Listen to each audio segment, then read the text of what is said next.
தலை பாரு எவ்வளவு சிக்கா இருக்குது. ஒரு வாரம் ஆச்சு தலைவாரி. லீவ் விட்டதும் போதும், நீங்க பண்ற அமக்கலமும் போதும். ஒழுங்கா எங்கன்னா வீட்டுல உட்காந்து விளையாடுறீங்களா? வெளியே போக வேண்டியது, மலை ஏறுறேன்னு சொல்லி எங்கன்னா ஏறி கீழே விழுந்து அடிபட்டுட்டு வர்றது. இனிமேல் எங்கன்னா போனேன்னு வச்சுக்கோ, அடி வாங்குவேன். வீட்லயே உட்காந்து விளையாடுறதா இருந்தா விளையாடுங்க.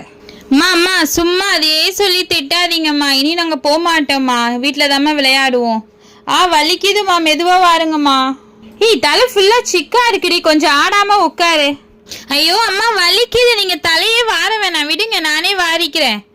தலைமுடி எப்படி இருக்கு பாருங்கன்னா, எண்ணெய் தேய்ச்சி வாடுறீங்களா? தலை குளிச்சுட்டு அப்படியே விரிச்சு விட வேண்டியது. இரு நல்லா எண்ணெய் தேய்ச்சி பின்னி விடுறேன். ஆமாம்மா, எனக்கு வாடுற மாதிரி 2 குடுமி போட்டு விட்டுருங்கம்மா, நல்லா எண்ணெய் தடவி. கவி, நீ கொஞ்சம் சும்மா இருக்கியே, ஆல்ரெடி என்னை திட்டிட்டு இருக்காங்க, இல்ல நீ வேற. மெதுவா வாருங்கம்மா, நீங்க வாடுறது முடியெல்லாம் கொட்டிடும் போல. நிவி அம்மா, நிவி எப்படிமா இருக்கா? அக்கா வாங்க.